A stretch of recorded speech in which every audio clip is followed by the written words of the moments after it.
Hello students, हमारा आज का जो टॉपिक रहेगा वो रहेगा एनर्जी।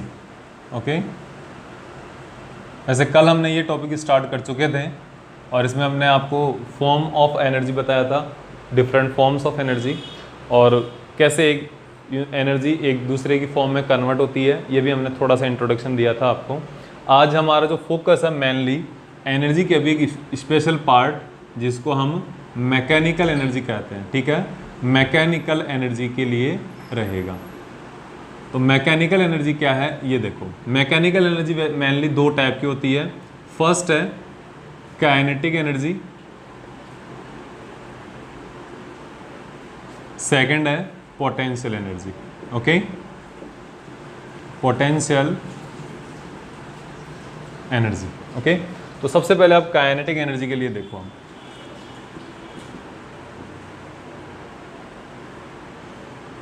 काइनेटिक एनर्जी, ये अब सब कुछ बहुत ही इंपॉर्टेंट है। ठीक है, आपको बहुत ही अच्छे से बहुत ध्यान से देखना है, ठीक है ना। काइनेटिक एनर्जी क्या होती है देखो। काइनेटिक एनर्जी से आप पहले से भी जानते हो थोड़ा, और थोड़ा मैं बता देता हूँ। ठीक है, कोई भी ऑब्जेक्ट है उसकी दो कंडीशंस हो सकती है। ठीक है, या तो वो ऑब्जेक्ट रेस्ट कंडीशन में हो सकता है या फिर वो ऑब्जेक्ट मूविंग या मोशन में हो सकता है। ठीक है, तो जो अगर कोई ऑब्जेक्ट रेस्ट कंडीशन में है उसके लिए तो काइनेटिक एनर्जी होगी नहीं। काइनेटिक एनर्जी होगी एनर्जी ऑफ एन ऑब्जेक्ट और energy of a particle due to its motion is known as a kinetic energy. कि मोशन के कारण जो एनर्जी है किसी भी पार्टिकल की, उस एनर्जी को आप क्या बोलोगे? काइनेटिक एनर्जी कहोगे। ठीक है, काइनेटिक एनर्जी का जो फॉर्मूला है वो डायरेक्ट आप बता सकते हो। काइनेटिक एनर्जी को K से रिप्रेजेंट करता है। ठीक है, काइनेटिक एनर्जी को K से रिप्रेजेंट करेंगे हम, और K इक्वल्स टू यहाँ पर होगा 1/2 mv²। ये कैसे आता है ये फॉर्मूला, ये हम बताते हैं आपको। ठीक है ना, कि काइनेटिक एनर्जी का फॉर्मूला बनता कैसे है। देखो,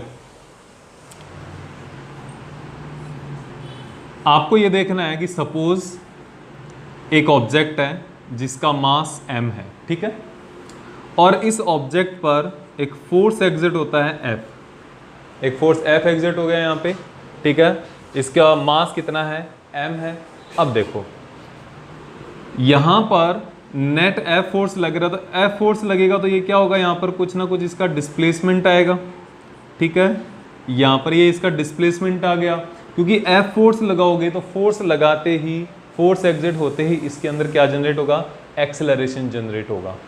okay, initially it is in rest. इसका इनिशियल जो वेलोसिटी है वो क्या है? रेस्ट में है, u इक्वल्स टू 0 पर है। ठीक है, ये चीज़ भी आपको ध्यान में रखनी है। तो अब आपने इसके ऊपर फोर्स लगाया, फोर्स लगाते ही क्या हुआ? इसको एक्सेलरेशन मिला a। एक्सेलरेशन मिलने से इसकी मोशन स्टार्ट हुई, और सपोज एक टाइम के बाद इसका डिस्प्लेसमेंट कितना आ गया? s आ गया। और जब इसका डिस्प्लेसमेंट s आ गया तो अब इसके ऊपर नेट वर्क डन कितना होगा? क्योंकि मैंने आपको क्या बताया था कि ability to do work is known as a energy.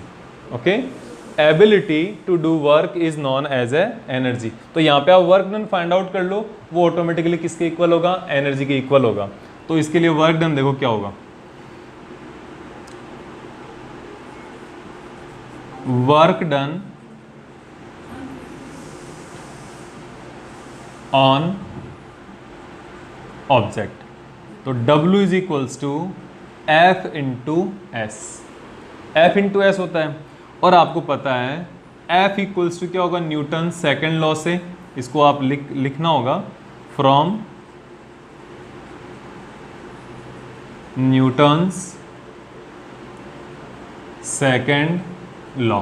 Okay, ये क्या होगा? F equals to ma। एक बात मैं आपको यहाँ पे क्लैरिफाई कर देता हूँ, जो न्यूटन्स लॉ है ये अलग है। ओके, और जो न्यूटन्स इक्वेशन है मोशन की ये अलग है। लॉ ऑफ मोशन और इक्वेशन ऑफ मोशन, ये दोनों डिफरेंट चीज़ें हैं, सेम नहीं है। कैसे? इक्वेशन की अगर हम बात करें तो इक्वेशन तो ये है v equals to u plus a t first, second x equals to u t plus 1/2 a t square, और v square equals to you square plus 2as। Okay, ये ऐसा आ जाएगा डिस्प्लेसमेंट, यहाँ पर बार बार एक्स आता है मेरे से, ठीक है, ऐसा आ जाएगा। और जो लॉज ऑफ मोशन है इसमें क्या है, फर्स्ट है law of inertia, second law of momentum कि rate of change of momentum is known as a force, और वो F इक्वल्स टू एम में देता है आपको रिजल्ट। और थर्ड कौन सा है, एक्शन एंड रिएक्शन लॉ। तो ये 3 लॉज अलग है और ये 3 इक्वेशंस अलग है। इन दोनों में आपको डिफरेंस ध्यान रखना है, कंफ्यूज नहीं होना है, ठीक है। तो यहाँ पर आपके पास from Newton second law F equals to m आ गया। ओके, तो ये F इक्वल्स टू एम यहाँ पे रखो, then W is equals to MAS। Okay, ये आपके पास इक्वेशन नंबर 1 आ गई। जब ये इक्वेशन नंबर 1 आ गई तो आपको पता है now from third equation of motion, third equation of motion. तो इक्वेशन की थर्ड, मोशन की थर्ड इक्वेशन क्या है, अभी अभी बताई थी आपको, क्या होगी, v equals to you square plus 2as। v equals to V square equals to you square plus 2as। Okay, तो यहां पर देखो u इक्वल्स टू कितना है, u इक्वल्स टू 0 कंसिडर कर रखा है हमने, या फिर एक काम करते हैं इसको एज इट इज ले लेते हैं, लास्ट में रख देंगे, ठीक है। तो यहां पे देखो 2as equals to V square minus U square. Okay, 2as equals to V square minus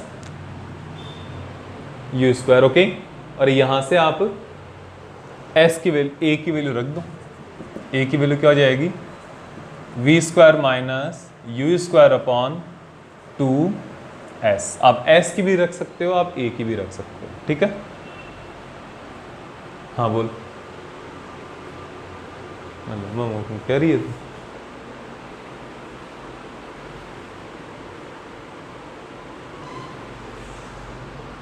चलो कोई बात नहीं,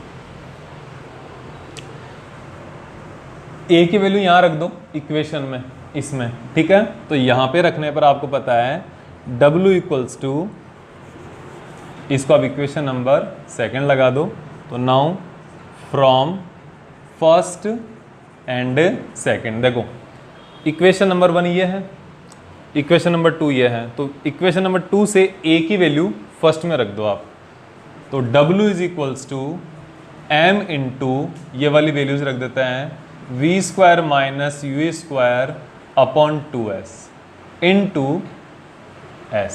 ओके, तो s से s कैंसिल आउट, बचा कौन, 1/2 m V square minus U square equals to w। Okay, और आपको पता है कि जो आपके पास u है, अब आपको ये भी देखना होगा अंदर इसको मल्टीप्लाई भी कर सकते हो, 1/2 m यू स्क्वायर। अब ये आपके पास क्या आ गया, w है, वर्क डन है, ठीक है। अब अगर यहाँ पर u इक्वल्स टू 0 हुआ, अगर इफ u इक्वल्स टू 0, क्योंकि जो कि हमारी इनिशियल कंडीशन है, देखो ये रही, ठीक है, u इक्वल्स टू 0 होता है, ये वाली टर्म कितनी हो जाएगी, 0 हो जाएगी, 1/2 M V square minus 0। Okay, तो ये वाली वैल्यू इतनी आ जाएगी। और यही वर्क डन जो है ना, ये क्या होता है, काइनेटिक एनर्जी के इक्वल होता है। And now this W is equals to K, kinetic energy, and K is equals to 1/2 m V square. ये आपका डिटेल्ड डिस्कशन है in kinetic energy and its formula. Kinetic energy का formula का आपका final ये result आता है, ठीक है, कि this is kinetic energy and its formula. Okay, अब है हमारे पास नेक्स्ट इसकी पोटेंशियल एनर्जी, कि पोटेंशियल एनर्जी क्या होती है, इसके बारे में भी हम आज डिस्कस करने वाले हैं, ठीक है। तो ये आप बहुत अच्छे से देखो, अगर थोड़ा कन्फ्यूजन हो इस वीडियो को आप दोबारा देखोगे, क्लियर हो जाएगा, ठीक है। और इसके बाद में भी अगर कोई कन्फ्यूजन हो आप इसको पूछ सकते हो, हम आपको फिर से रिवाइज करवा देंगे, ठीक है। तो पोटेंशियल एनर्जी का देखो, पोटेंशियल एनर्जी क्या होती है, पहले तो आप डेफिनेशन याद करो जो आपने पहले पढ़ रखी है इसकी। ओके, 9th क्लास में पोटेंशियल एनर्जी की डेफिनेशन आती है, क्या होती है?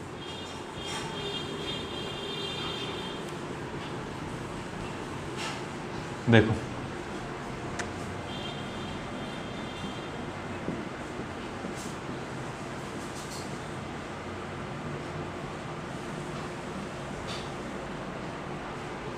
पोटेंशियल एनर्जी,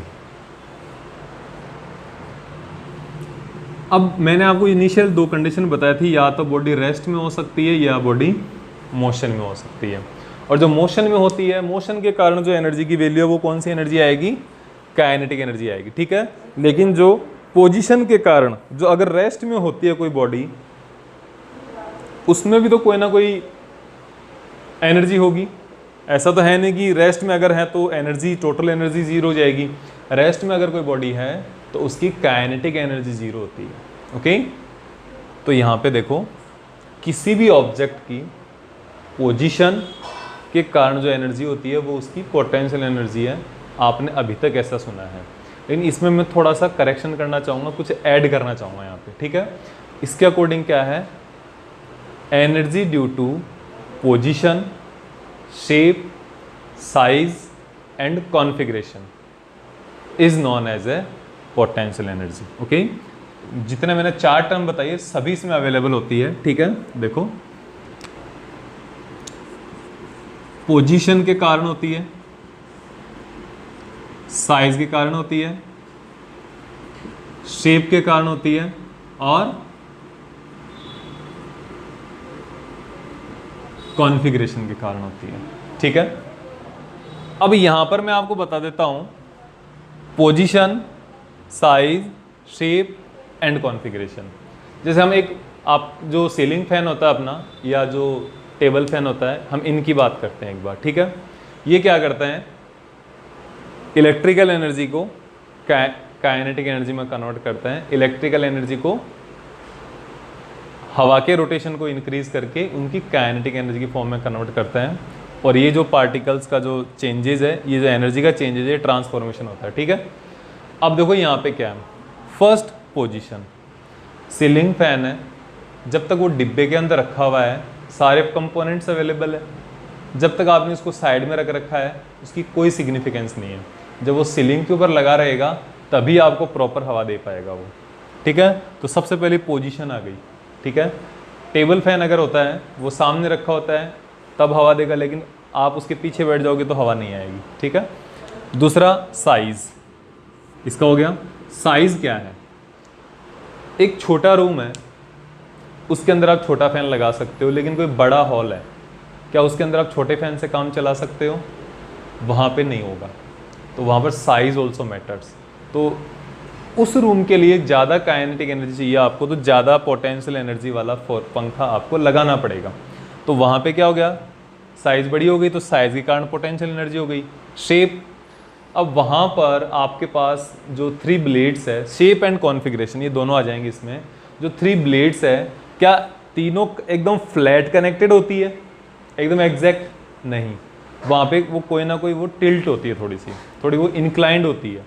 अब इंक्लाइंड होने के कारण जब वो रोटेट करती है और उनके रोटेशन से वो अपने ऊपर वाली एयर को नीचे की तरफ काटने की कोशिश करता है, तो इस वजह से वहाँ पे क्या पूरी एयर में रोटेशन होता है, सर्कुलेशन होता है। तो शेप और कॉन्फ़िगरेशन, उसमें टिल्ट होगा और वो एकदम बिल्कुल प्रॉपर कॉन्फ़िगरेशन के साथ होगी, ठीक है।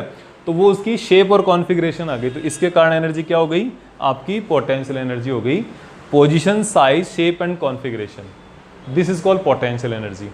अब हम जो पोटेंशियल एनर्जी पढ़ते हैं वो क्या होती है? हम हमेशा, आप पोटेंशियल एनर्जी का नाम आते ही आपके दिमाग में आता है mgh, यही आता है। ये एक विशेष टाइप की, स्पेशल टाइप की पोटेंशियल एनर्जी है, ठीक है। इसको हम बोलेंगे ग्रेविटेशनल पोटेंशियल एनर्जी। क्या?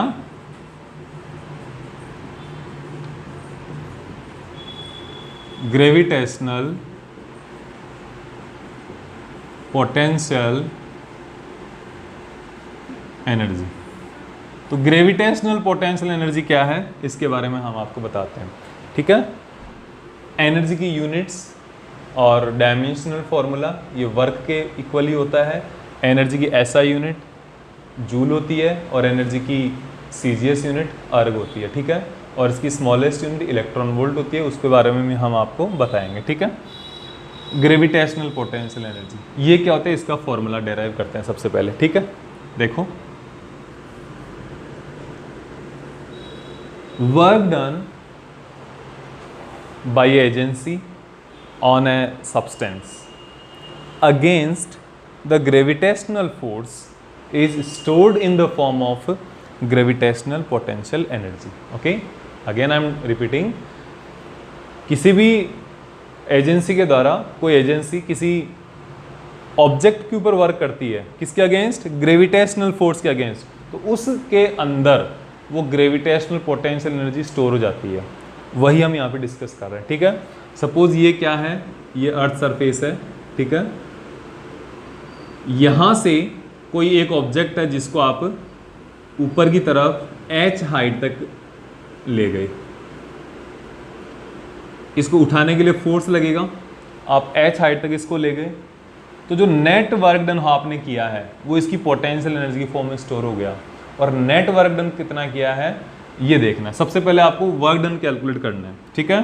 तो work done to lift object up to height h height तक किसी भी ऑब्जेक्ट को लिफ्ट करने के लिए कितना वर्क करना पड़ेगा, तो आपको पता है वर्क डन इक्वल्स टू होता है F इंटू एस, हो गया। अब यहां पर आपको पता है कि डिस्प्लेसमेंट S की जो वैल्यू है वो क्या हो जाएगी, h हो जाएगी, और जो आपने फोर्स लगाया है वो ग्रेविटी के अगेंस्ट लगाया है, तो जितना ग्रेविटी का फोर्स है उतना ही फोर्स लगाना पड़ेगा। तो F इक्वल्स टू mg लगाया आपने फोर्स। तो अब देखो यहाँ पर दोनों वैल्यूज आप इक्वेशन में सब्स्टिट्यूट कर दो, तो यहाँ पे आ जाएगा now W is equals to, ये आएगा then, okay, W is equals to mg into h, और you can say W equals to mgh। ये आपके पास क्या हो गया, पोटेंशियल एनर्जी का फॉर्मूला हो गया। अब जब आपके सामने पोटेंशियल एनर्जी का ये फॉर्मूला आ गया, तो ये तो आपके तक वर्क डन में है, और ये वर्क डन किसके इक्वल होगा, this W is equals to potential energy, और पोटेंशियल एनर्जी को U से रिप्रेजेंट करता है, ठीक है। तो यहाँ पे आ जाएगा U is equals to mgh। हाँ, एक बात और, इसको U से भी करते हैं, इसको P से भी कर सकते हैं, तो मैं P से कर देता हूँ अभी यहाँ पे, PE, ठीक है। तो ये आपके पास पोटेंशियल एनर्जी का फॉर्मूला आ गया, ग्रेविटेशनल पोटेंशियल एनर्जी, ओके। अब मैं बात करता हूँ रिप्रेजेंटेशन की।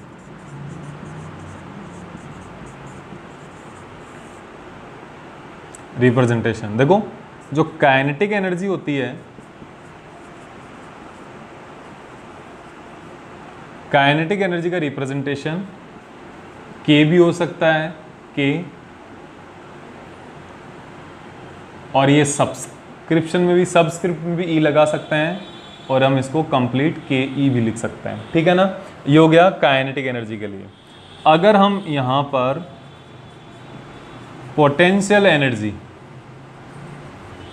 की अगर हम बात करें, तो पोटेंशियल एनर्जी को रिप्रेजेंट करने के लिए U भी लिख सकते हैं, PE भी लिख सकते हैं, और PE भी लिख सकते हैं। तो ये काइनेटिक एनर्जी के रिप्रेजेंटेशन हो गए, ये पोटेंशियल एनर्जी के रिप्रेजेंटेशन हो गए, ओके। और ये आप जो दोनों जो टर्म हैं ये बहुत अच्छे से करना, इतना हम आज के लिए काफ़ी समझते हैं। ये अगर आप आज रिवाइज कर लेते हो, आप इसको पहले तो अच्छे से देखना, फिर इसको रिवाइज करना, नोट्स बनाओगे, इतने में ये टॉपिक आपका पूरा क्लियर हो जाएगा, ठीक है। और इसके बाद हम कल एनर्जी कंजर्वेशन लॉ करेंगे, ठीक है। Thank you.